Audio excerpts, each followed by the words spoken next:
rarely met a girl like Laura. Few women have been so beautiful, so exotic, so dangerous to know. So welcome to the inaugural podcast of A Podcast in Black and White. I am John Grisolano. I'm Mary Grisolano, or Mary Mo. I'm Joe Mo. I'm Mike Grisolano, or Father Grizz. We're going to talk about the classic film Laura from 1944. Throughout this series of podcasts, we want to talk about classic films from the golden age of Hollywood studio system, films primarily from the 30s through the 50s. Our first film is going to be Laura from 1944, Fox Studios. We're going to warn you up front, these are old films. You may have seen them many times, and if you haven't, they've been around for 70, 80 years, some of them. We're going to talk about anything, so spoiler alert, everything is on the table. We're going to hold back nothing if we want to talk about it. This film was directed by Otto Preminger, produced by Otto Preminger, stars Dana Andrews, Gene Tierney, Clifton Webb, and the wonderful Vincent Price, a very young Vincent Price. He's not a star yet. He's not known as Mr. Horror at this time. He's just a young contract player at Fox in 1944. You're Laura Hunt, aren't you? Yes. I'm Shelby Carpenter. Want to dance? I want to start out talking about the opening scene of this movie. I suppose we could talk about the music, which is actually what you hear first, and the score is very well known. That haunting piece of music. Feel free to comment about that, but since I'm kicking this off first, I want to talk about that opening scene. Now, I've probably seen this movie more than all of you, because I've seen it a lot since I was a teenager. This has always been one of my favorites. That's why I picked it first. The opening of this movie strikes me as very weird. We are shown this apartment, and you're given a voiceover. And it sounds like a voiceover flashback. Now, there's nothing unusual about voiceover flashbacks at all. However, it doesn't seem to fit. And I'm going to explain why. The opening of it says, I shall never forget the weekend Laura died. The opening lines. We find out that this is Lydecker, Waldo Lydecker, one of the important... When I first heard that, I thought it was a memory piece. Yes. You find out he goes through this brief monologue explaining Laura is dead, and there's this detective came to see me. It sounds like it's past tense. Like you said, a memory piece. But it snaps out of that when he calls out, hey there, because McPherson, Mark McPherson, played by Dana Andrews, is the detective come to see him. Boom, we're in the present. Right. Now, what's weird is, and I'm gonna tie this in at the end. I think there is an answer to it. It sounds like it's a memory piece, because they never use this again. There is one set of flashbacks in the middle of the movie. It creates this almost disjointed feeling. It feels very strange. Why is it he's talking in a flashback, but then we're in the present? Then McPherson gets called into the room, and we actually see Waldo Lydecker, a very important character. And he's sitting in his bathtub. Okay, now not that there's anything unusual about a man sitting in his bathtub with his typewriter. I mean, that's, I suppose, is possible. No, that's pretty unusual. All right, but That's pretty unusual. McPherson isn't fazed by this, Right. and he begins to question him, just as he's sitting in his bathtub. There's no like, oh, excuse me a minute, I'm going to get dressed. Hold on. McPherson doesn't bat an eye. He sits there, and they just have this little banter, this conversation. He questions him about Laura. Yeah, how does he get in? And we don't know how he gets in the I was apartment. presuming it's butler. That's a great question. We never see a butler. Yeah, but I mean, Lydecker is so rich. Yeah. Because he actually has in the scene where he's in a tub, someone brings him a towel. Nobody brings him a towel. That's right. Dana, What happens? he hands him a towel. He That's says, right. "Toss me that washcloth, Mister." He doesn't know his name yet. And he says, "McPherson," and that's when you hear about the. I always liked a detective with a silver shin bone. We learned that McPherson's the one that got into a gun battle with a gangster. I'm going on the weird points. So the weird points is the weird flashback, the weird setup of them in the bathroom. This next bit is weird. Lydecker, when he's done with his bath, he gets up right in front of McPherson.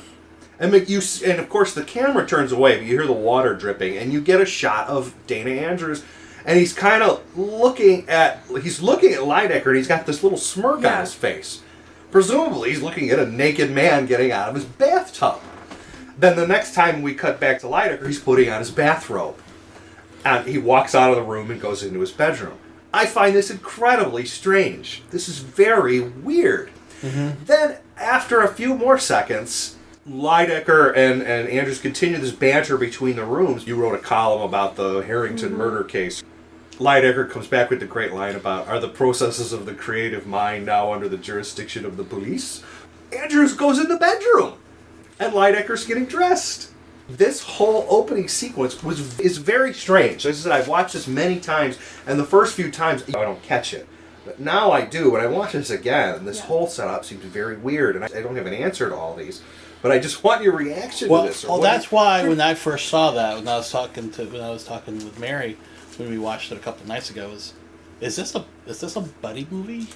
Like, is this the beginning of a buddy movie? It's like, okay, we're comfortable with each other, and then as I watched the movie later, I'm like, I think McPherson is trashed through the whole movie. I mean, he drinks a lot in this movie. I suspect he walks in with a buzz and he doesn't really care. That's my theory. I love that it's weird. And for me, it sets up both of their characters in this sense. The flashback I've always interpreted as Lydecker has a running narrative of his life. He has such an enormous ego that I always imagine that he narrates his own life in his head for himself. That he would sit there and say, like, I noticed, Laura, and I thought, as it's happening, that you're actually getting a glimpse into a narcissist's mind, right? And that's why, and that in my mind, I always think that his typewriter, that's what he's typing as he's watching Dana Andrews poking around his room. Now I have no idea if the door's open, if he actually can see Dana Andrews, but I've always written the moment that he's sitting there typing it as he's watching him, his own impressions of what's happening. And that Dana Andrews' character, unstoppably sexy Dana Andrews' character, is so comfortable, unflappable, that he wants to make sure Walter Lydecker knows he's unflappable. That it's actually a test of his nerve. Nerve. I got that sense too. Walter Lydecker's intending to throw him off of his game, and Dana Andrews will not be. Yeah. I still think he's just drunk. Well, that's worth thinking about in other scenes too, But because in the other scenes, when he makes a drink, and he drinks it like he's drinking Coke. Right. I mean, like, not old Coke. I'm talking like a fountain Coke. And the actor himself was a drunk in real life. Dana Andrews did have a drink. So I'm looking at him like, is that how he really drinks in real life? Like, Right. Is that like? There's a lot of drinking in the film. A lot of drinking, a lot of smoking. But mostly him. He's the one that does. If you watch it, he does most of the drinking in the movie. He does do a lot.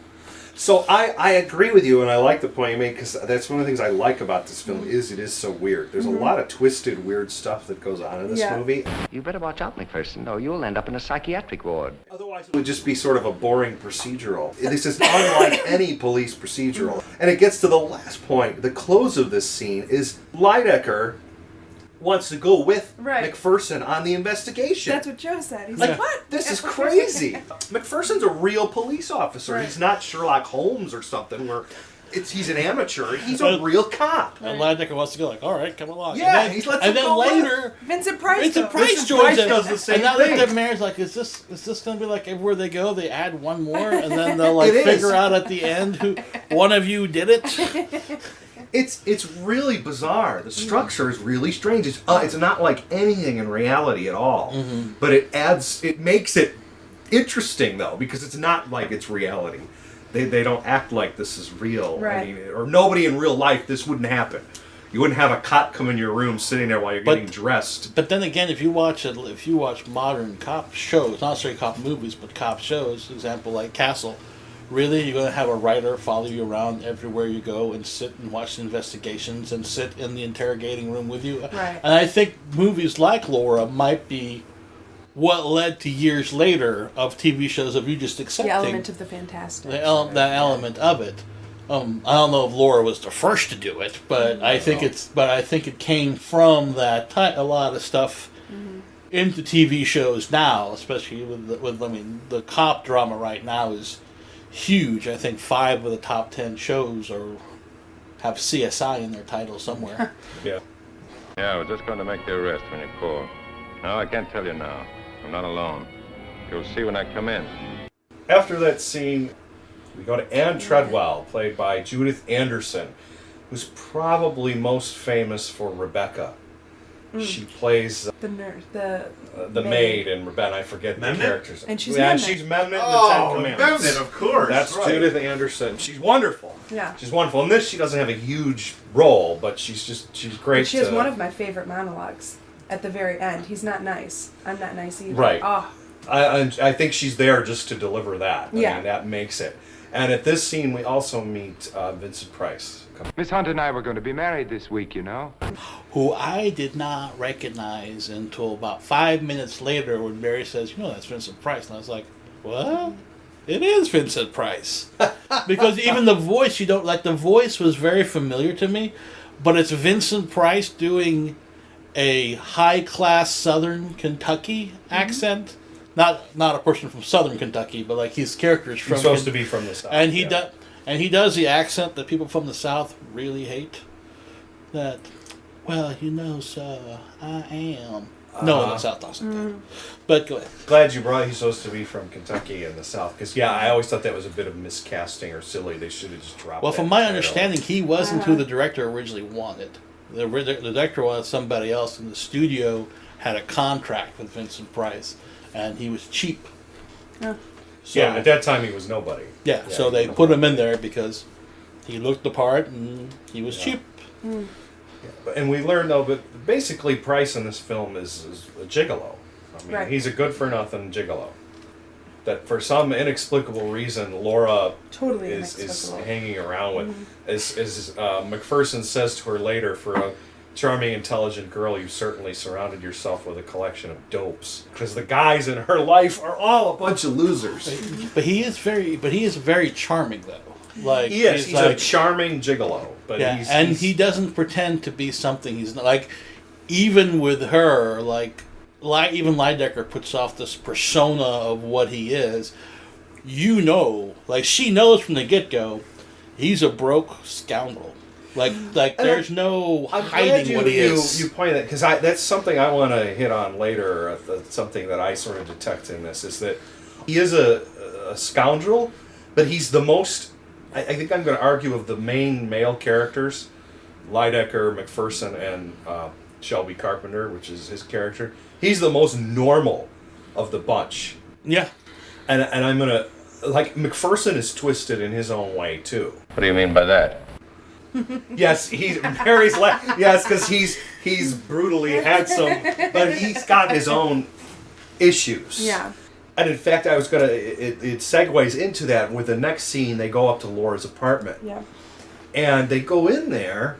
And there's a great line in there, but this really demonstrates McPherson's hard-boiled character. Lydecker says to him, "Have you ever been in love?" Mm-hmm. And McPherson replies, "A doll in Washington Heights once got a fox fur out of me."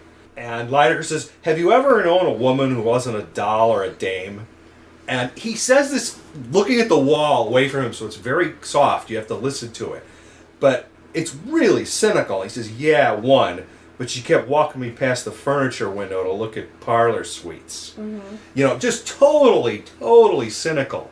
This guy's completely hard-boiled. He has none of this idealistic, what you'd expect of the wholesome modern American male. This is a completely hard-boiled character here. Yeah. We're going to learn, of course, Waldo later is he's twisted.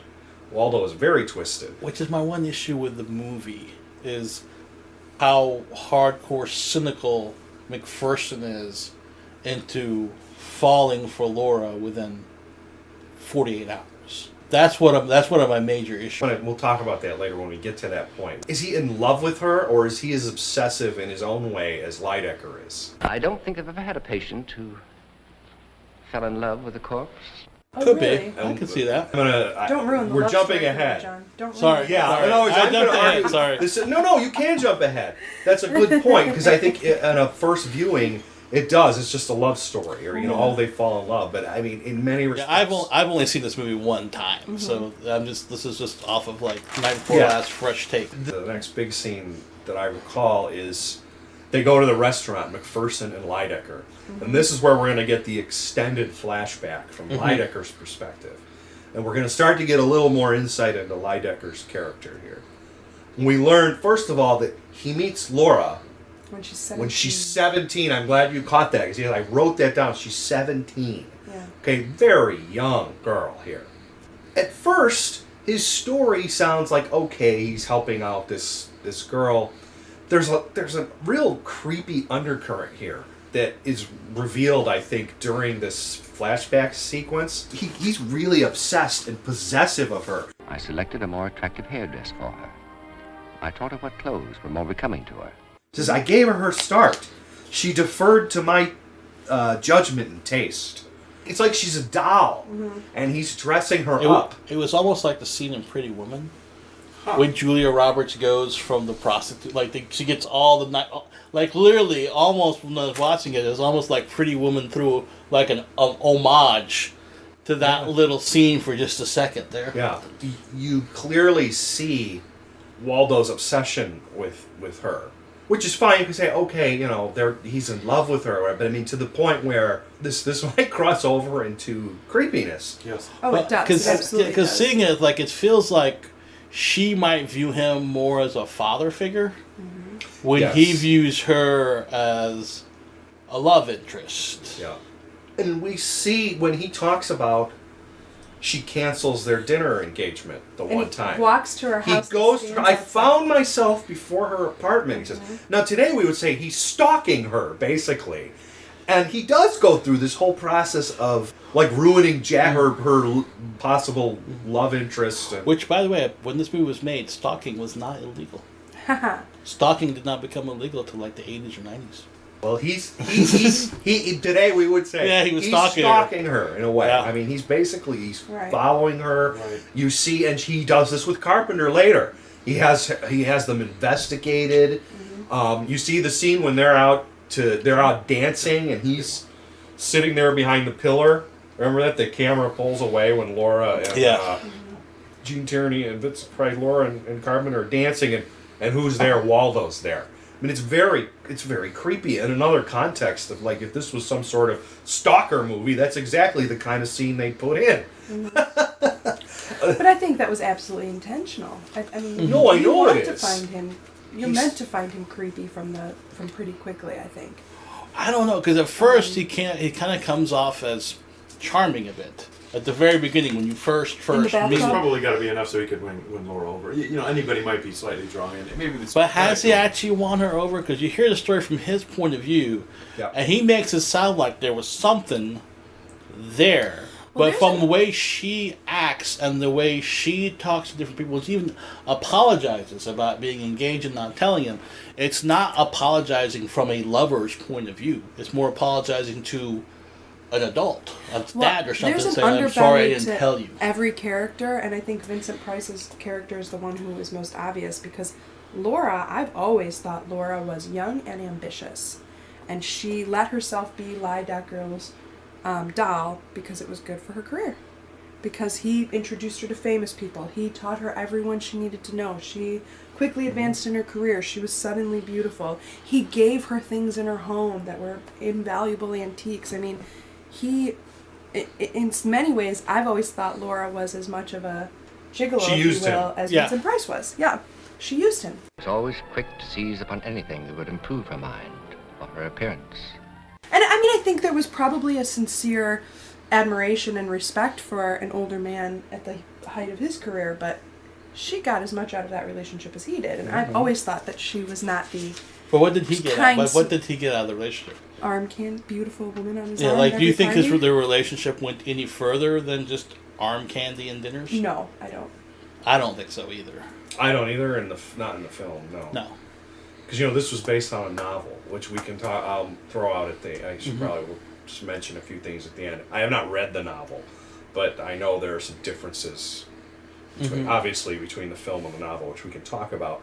But this flashback is huge because I think it really reveals Waldo's character. The scene when they come out of the restaurant, because this all happens at the restaurant. They're having dinner, and apparently they talk for hours because when they walk out, McPherson says, "Look, it's late. We better go." Waldo says, "I shall never forgive myself. I should have stopped it somehow." That's her Laura being with Carpenter. And again, McPherson totally cynical. "Well, it's too late now. Thanks for the wine." That's what he says to him. You know, no, like, don't worry, that's too bad, or no, Right. he's like, yeah, too late now. But then Lydecker walks away, and you get this wonderful shot, a very tight close-up of Dana Andrews looking over his shoulder down the street at him, and I always feel like he suspects immediately. Yes. This guy's now number one on my list. He was totally obsessed with her, and I think it's at this point that McPherson has got Lydecker in his sights. Yes, I agree. Well, I at first suspected it was Lydecker, but as the movie went on, I was like, it's too easy. That made me actually change my mind later to who did it. That when we finally find out who it is, it was like, oh, okay. The next scenes are more, again, of this total fantasy weirdness land of McPherson's back at the apartment again to question Bessie, remember? Yes. The maid. And he's in the apartment. Like, he doesn't call her into the headquarters, he doesn't go visit her at her flat or where she lives. He's in Laura's apartment. He's hanging out there and he's drinking like her a fish. booze. He's drinking her booze and reading her diary in her house. In her apartment. Didn't they need search warrants or anything? Right. Yeah, this it's was the very 40s. weird. You know, he has that scene with Bessie and he's questioning her. But She's a wonderful bit character. She by is the a way. great I do bit have to say character, her. She's so over the top, hysterical, in love with Laura. It's just delightful. She is. You know, you're right. Even she's upset. You know, it's funny. I hadn't thought about that, but like everybody is obsessed with this young Laura, woman. Mhm. except for Carpenter. And that's why, again, I'm going to go back to why he's the only guy that's quote normal, and he's not. I mean, he's a scoundrel, but all the other characters are obsessed. You're right. I hadn't thought about It that. might be that's why he's the one that she likes. Is Bessie is obsessed with her too in a way. They're all like obsessed. Lydecker's obsessed. McPherson's going to become obsessed. Bessie's obsessed. It's only Carpenter who seems like he could take her or leave her. He can go fool around with another woman. And that's who Laura wants. And that's the one Laura wanted at the time. Yeah, he's back in the apartment. That's the long sequence where he's in there alone. Is what I'm thinking of. When he's in there, he's drinking. He goes to her bedroom. Remember that he goes in there and Looks he's at her looking through her dresses. drawer, looking at her lingerie, and he looks at her dresses. He smells her perfume. He's becoming obsessed with her. That's when Lydecker comes in. When he's in there alone. He's in there alone at night in her place. And when he says, are you paying rent on this place? Have you sublet this apartment? You're here enough and there's to a pay cop rent." just hanging out the front door. There's literally just a cop. Yeah, there's always the cops watching at the. Which apparently they'll let Lydecker in, so they'll let anybody in other movies. Yeah, I don't know. So what's the purpose of the cop being there? I don't really understand. I don't know. He's on the case with him, remember? Yeah. Yeah, exactly. But it's really weird. I mean, it's weird. He's obsessed or become obsessed with Laura. Oh, yeah. And we learn he's already put a bid in on the portrait. All right. I don't think I've ever had a patient who fell in love with a corpse. Which is strange. I mean, He just met her corpse? her memory. Yeah. Yeah, he doesn't even, he never even knew her. He's just heard about her. He's got a Well, picture. it was kind of funny because when I was watching it and the way he was looking around and starting to obsess, it almost felt like there's some other thing in the movie that hasn't been revealed yet. That he's known her before, or she was some childhood thing crush he Right. had. But that never led any. I just had that. That's what it felt like to me. It was like he's admired her from before. Yeah.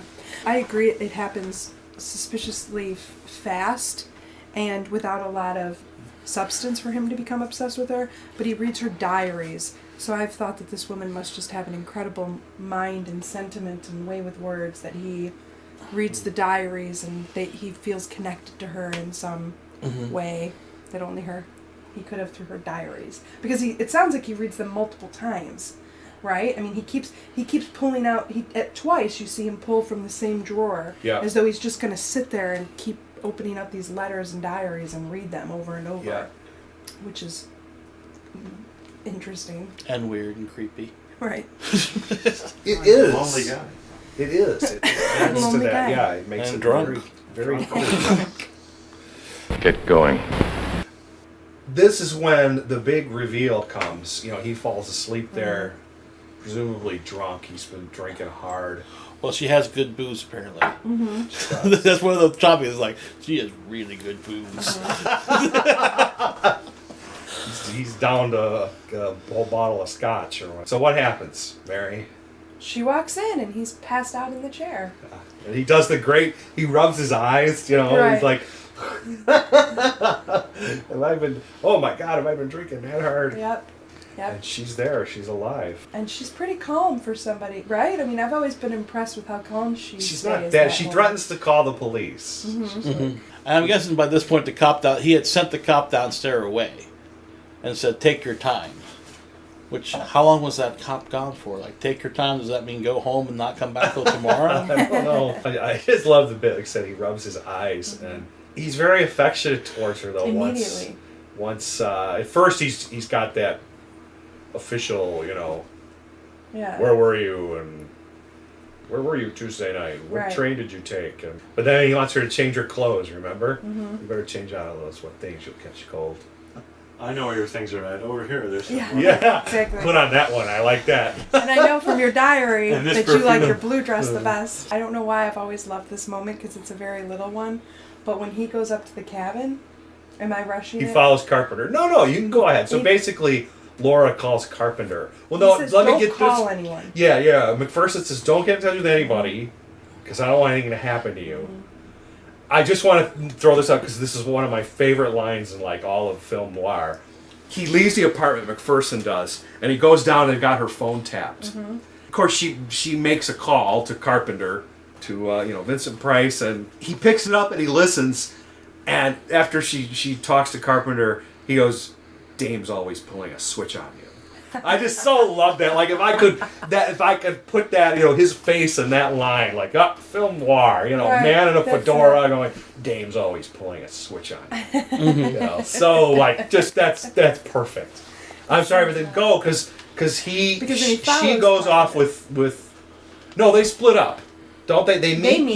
They meet, She goes and she home, goes home, and he goes to And the he cabin. goes to the cabin. And Dana Andrews follows. And this is Vincent when Price. she Which- looks like she's guilty. Because he Yes. goes to the cabin, Well, Dana Andrews follows. Because Vincent Price thinks she did it. Right. And that's the funny thing is he's a scoundrel, but he's doing his best to cover up for her. Yes. Right. So what do you like at the... It's a silly moment. It's a similar sort of film noir because I've always loved the love story of this. Uh-huh. And the sad little heartbreak of the moment when he turns on the radio and he says, "It's working."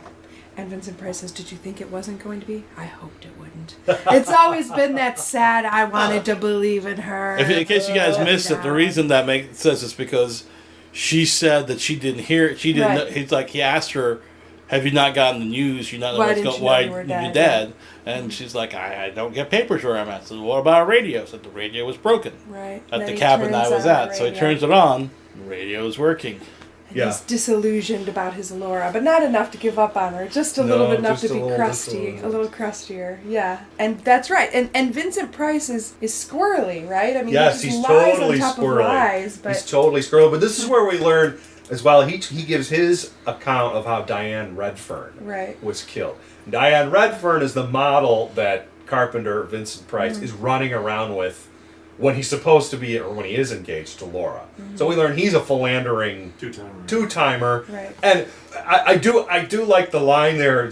Carpenter says, I wanted to dine with her, was meeting with her so we could have it out. She didn't mean anything to me. And McPherson comes back to him and says, she was found in Laura's dressing gown and lingerie. She's like, that's hardly the regulation costume for two people who mean nothing to each other. Right. I always like that one. It's true. Like, why is she in Laura's, negligee and that's always been a and little slippers. creepy, isn't it? That he's having an affair on Laura and dresses his girlfriend up in her Laura's clothes. In her apartment. In her apartment. in her apartment. I mean, it's pretty. So he's getting it on with this other woman that he's fooling dressed around as his in Laura's fiancée apartment. in her apartment.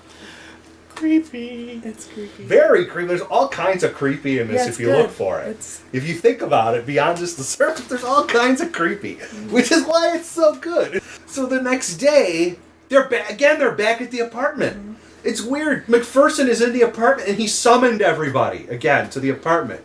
he's going to do the big reveal that Laura's alive. But he's doing it at the apartment. It's not like police headquarters or whatever, or, you know, she's not under an escort someplace. He does act a little bit more like a Hercule Poirot, doesn't he? Yeah, Right. he's totally like... Than an actual police officer who's Yeah, bound it's- by all sorts of regulations. And Lydecker kind of addresses it, or points it out a few times, that his methods are unconventional. And McPherson always makes it sound like he's doing it because he wants to see people's real, raw reactions, right? That He wants does. to- That's what he says for this. He's like, I want to see how they react. She says like it's cruel or whatever because he wants Lydecker. He wants to see it. So I'm not doing it for fun. But she's sort of thinking like, yeah, you are. Because Lydecker passes out, and Bessie has a screaming fit Right. when she sees her Oh, alive. wonderful Bessie. So of course Carpenter knew she's alive, so he didn't get all hysterical. But Lydecker faints. And so we get to the next bit, which I'm going to cite as like my last bit of evidence for McPherson's obsession / weirdness, which is they call this party, right? They're going to have a party to welcome Laura back alive. Well, it happens pretty quick because she doesn't want the party. Lydecker apparently wakes up from being passed out and decides to call a party because I guess that's how he deals with it. And McPherson says you shouldn't have bothered. I already did it. Yeah. And this is Mary, where you get your favorite little monologue do from like Judith that. Anderson. You want to talk about that? Just explain. I just love it. I mean, I love the raw, the blatant raw clarity with which she says, you know, he's not for explain you. a little bit who she actually is, because I don't think we really talked much about her. We did talk about her. She's. I don't actually know. She's supposed to be Laura's aunt. Yeah. So she's But Laura's she has a aunt. thing for Carpenter. And Carpenter, and she's very wealthy, and Carpenter's always hanging about her. And it seems like I always got the impression Carpenter's Friendly Game. with her, too. very Yeah. involved with her too. In Right. Well, For the it money. better, Man it better to be involved because with a she's woman. giving him enough money, because I think they tie into that Yeah. she's giving him like thousands of thousands dollars. upon which we're talking 1940s. That's thousands. something to rewind earlier in the movie when you're talking about weird things. The one thing that stood out to me this time that's never stood out to me before is one of McPherson's favorite questions is, "Are you in love with it?" Yes, Are you in love he with her? asks that He a lot. asks everybody I if didn't they're in tally love. that, but I should have. He does. And it's really peculiar. No, you know, he's really... Do you Yeah, like he's- cheese? Are you in? Yeah, Yeah. personal question. You're like, what does that have to do with anything? Right. So I do. I love the when she says to Laura, "He's no good for you. He's good for me," and she has such a wonderful. That actress, she's fantastic. Judith Anderson. She has such a wonderful way of delivering, It's very straight, very like straight, very I'm a horrible matter of person. fact, really cool. cold. I'm not I'm a good person, I'm a and horrible neither is person, he. she's a horrible- and he's a horrible we're person. meant for each other, and I can afford him, and that's why we should be together. I want him, and I can afford him. Yes. And we're bad people, and Yes. he's not good for you, and it's just, and that's just it. It's just a great. It is good. It minute. is a. It's her only moment to really do anything. But yeah, it's very good. I agree. But after that, we go back out to the party. That's just in the powder room Right. or whatever. They're powdering their noses, that kind of thing. Laura and her aunt. But then we go back to the party, and this has all been a setup for McPherson to try and make something happen. He says, he gets a phone call, which is obviously all this is fake. Yeah, I was just going to make the arrest when you called. No, I can't tell you now. I'm not alone. You'll see when I come in. And he says, out loud so everybody can hear it. I'm going to bring in the murderer now. He arrests Laura. I can understand she's a suspect. But he takes her. Now, finally, we get something official. Seemingly official. Right. He takes her to the police station. So that headquarters. Laura can have a moment under those lights looking heartbreakingly beautiful. Yes, she looks heartbreakingly beautiful. But the whole sequence of that, listen to what they talk about. He does nothing to determine that she's not a killer. Do you know the question he asks her and he lets her go is, are you still in love with him? Right. Carpenter, are you still in love with him? And she says, I don't see how I ever could have been. And he Right. says, okay. Yeah. And he gets up and he's happy. That's when he lets her go. It does seem like The whole thing was just an attempt on his part to make sure he could have her. Yeah. It had nothing to do with the case. Right. He went through this whole... Because he's getting the bullets tested and tells her the next day, it turns out they're not the murder. Yeah, they're not the murder weapon. Which is fine. But I mean, he did this whole shebang with arresting her and all that Yeah. just to find out and make sure she's not getting back with Carpenter. Mm-hmm. That's what the whole thing was about. He arrests her for, and then he said, "I didn't even book you" and all that. Right, I mean, but he does also make it sound that he wants Lydecker to see it, so that he probably does, but the whole thing that he But the grills whole- her over is is- he grills her. He uses police techniques. Finally, he uses real police techniques to make sure And the his woman wannabe girlfriend. he's obsessed with isn't interested in another man. yes, It's very weird. I mean, it's creepy again in Yeah. a way. In a way, it's very I think it's creepy. romantic. I always used to. I always used to think. That's creepy. It's like very a- creepy. It's like holding the jukebox out of somebody's house with a song. It's only cool in the movie. In real life, it's not cool. What happens here? He drops her off, right? He leaves her there, and they clearly have a budding romance now. Yeah, they've oh dearest You Mark, know, oh dearest yeah, Laura. and he locks her. No, he doesn't lock her in yet. That's not Lydecker yet. comes in. Lydecker and Laura have a final talk. Lydecker comes in, yeah, they have a final talk, and she says, I don't want to... Lydecker says basically, he knows, he can see that they're falling in love. And he says, Lydecker says basically, you know, I can't stand the idea of a police pawing at you, and would you want to be at the police officer's ball, you know, on his arm, and, you know, he's beneath you, basically. Yeah, yeah. And she finally says, and I see this pattern in you, you always go for men who are beneath you, and she says, the pattern here is you, Lydecker, and she's basically, I don't want to be with you anymore.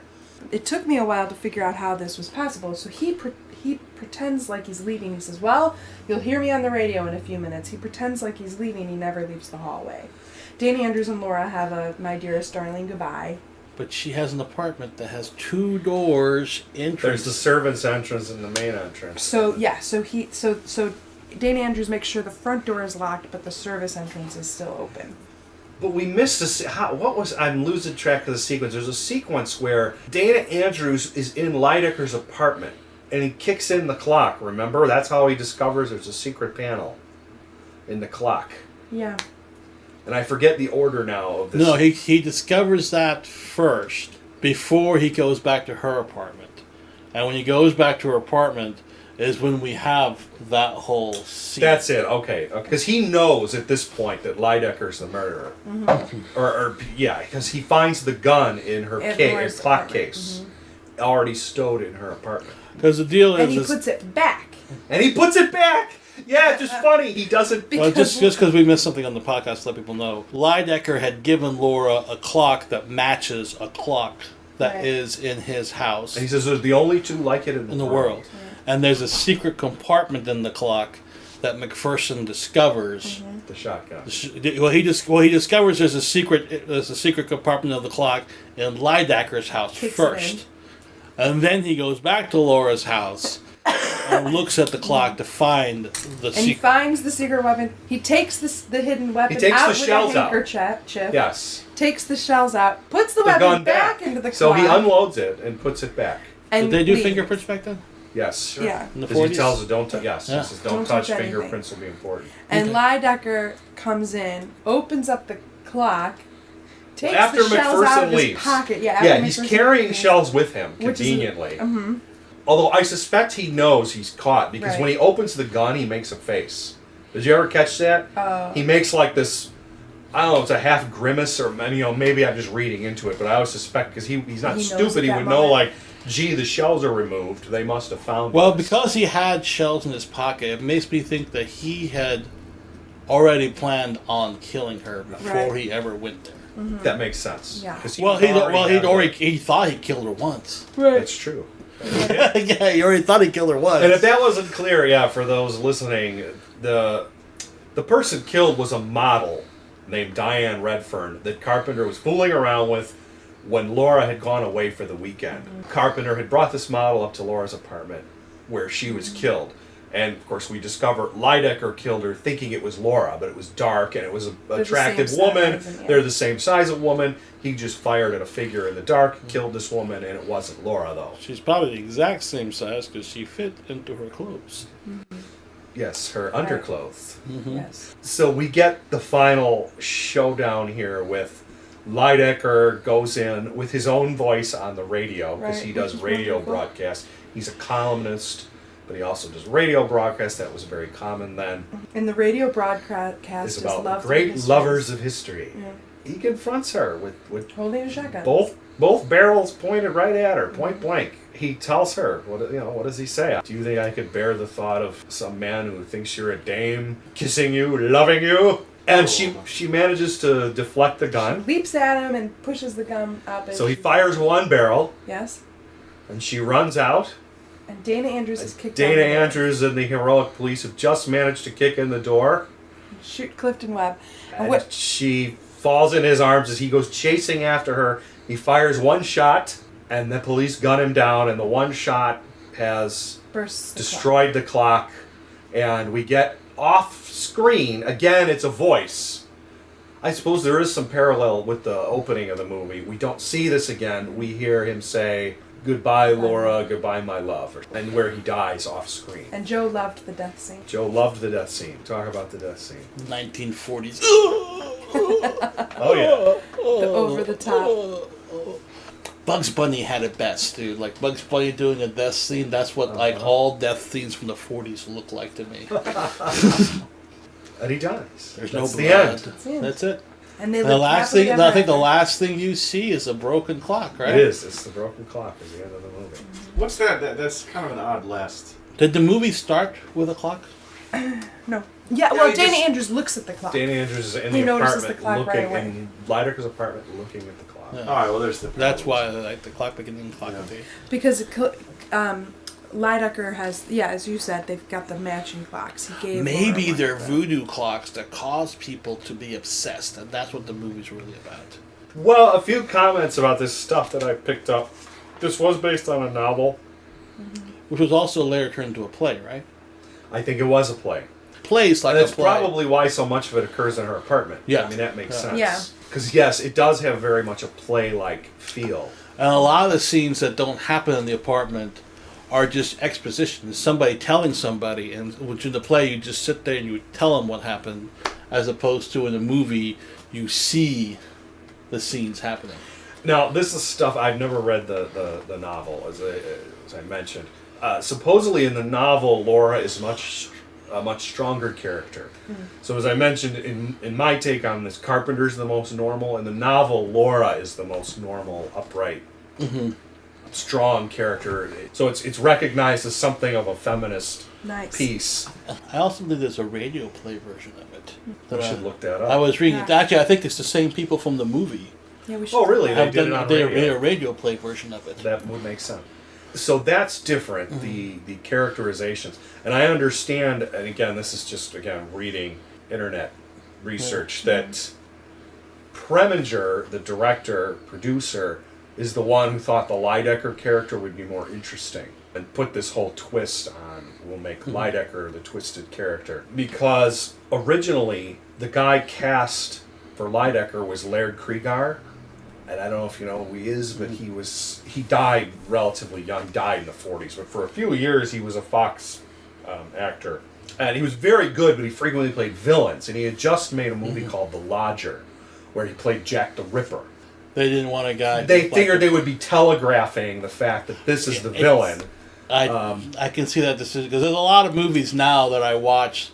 The example, one of them I saw a year ago is called The Skeleton Key, and within the first 5 minutes, I knew who the bad guy was. Just like in Twin Peaks, I thought we started watching it years later, and in the first 5 minutes of the first episode, I knew who the bad guy was because he's always the bad guy. Right. Well, this guy, as well as the fact, I guess in the novel, Lydecker is actually a large man.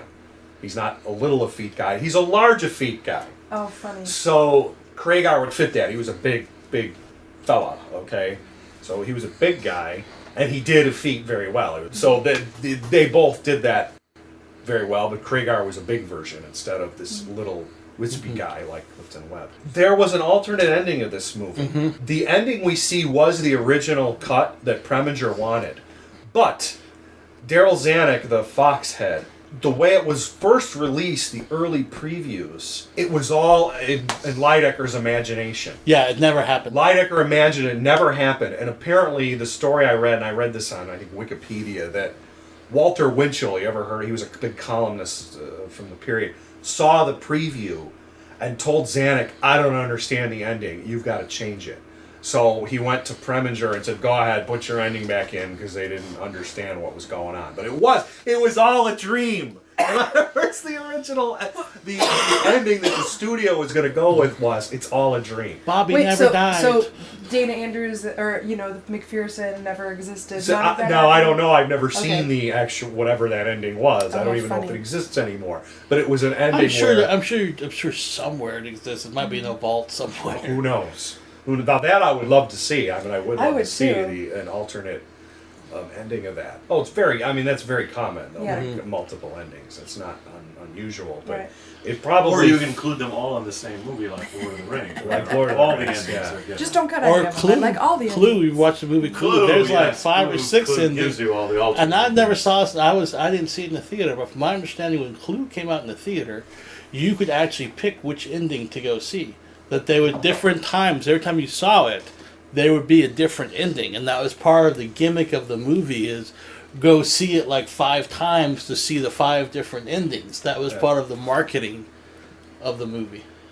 Well, this had it. This had 2 endings Yeah, that are known, and the one we see is the director's preferred prefer vision. ending. Every man will feel that when it comes to murder, it couldn't involve a more enticing girl.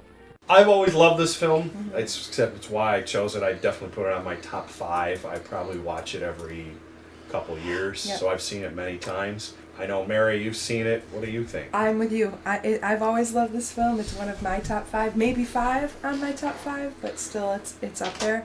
Weird and twisted as it is, I've always loved the love story of this more than anything else. I think Dana Andrews is, in this role, one of the sexiest men in film of all time. I think he is fantastic. I think Gene Tierney is beautiful. They're a couple I love watching. Twisted or not, I love this movie. Clifton Webb is clever and biting. It's just a delight all the way through. Joe. I thought it was okay. A lot of the twist stuff I've seen a lot of mystery movies. Maybe if I'd seen this way back in the day, it would have been like new to me. But even the whole "she's dead, she's not dead" thing, I've seen that happen so many times, particularly on TV shows, that it's like it didn't really shock me.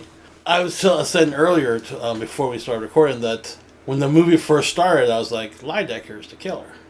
And then as the movie went on, I was like, it's too easy. It can't be Lydecker. It's like the most obvious one. Why? And then I even switched to Mary, and I was like, I think it's, what's her name?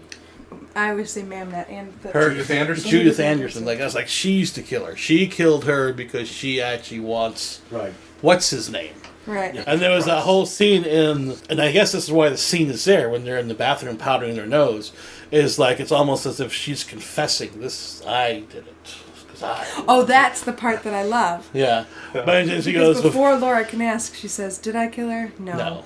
But I thought about it, or I would have." Yeah, something Yeah. like that. yeah, something like that. So she's like, I wanted to do it. Somebody beat me to it. Right.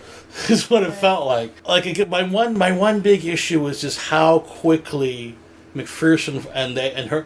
It's not even how quickly he falls for her, but it's also how quickly she accepts it and falls for him. Like your big romantic scene is being grilled under police lights after you've been dragged away from your party in front of all your friends, because that makes a guy hot. That's my one issue. That's really my big issue with the movie. Is I feel the love story between McPherson and Laura was a little shoved. It was too quick. It was too. At the end, maybe because he saved her life and she owes him a kiss now. But before that, it was like, I don't know about that. So that was my view. But that's not me saying it's not a great movie. It's a great movie.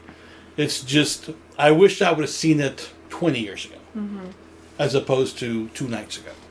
Yeah, I think the thing about McPherson's character is that he's a wounded romantic. Behind every cynic is a wounded romantic, as the saying goes. And this is just the opportunity that I think he's clearly imposed on this woman all his hopes and ideals in some sense, and wants it to come to fruition. Not that they don't even know each other. Because, yeah, you're right. I mean, but I think he wants it to be love, and who knows? You never know what ends up happening with them, really. So I like the movie too, but I don't.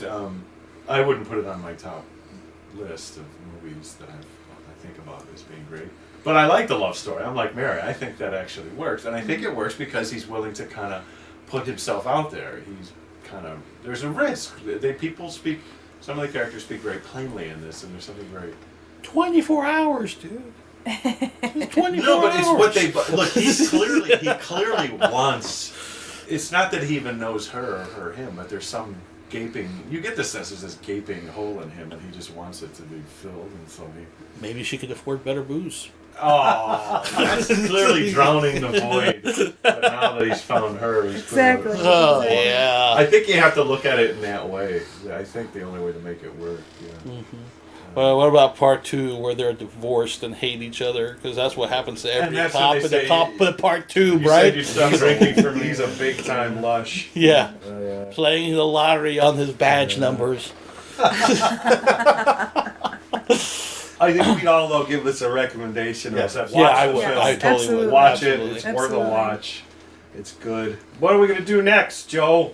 I think the next one we're going to go a little lighter hearted. Harvey. But we'll talk about that next time. Look forward to Harvey.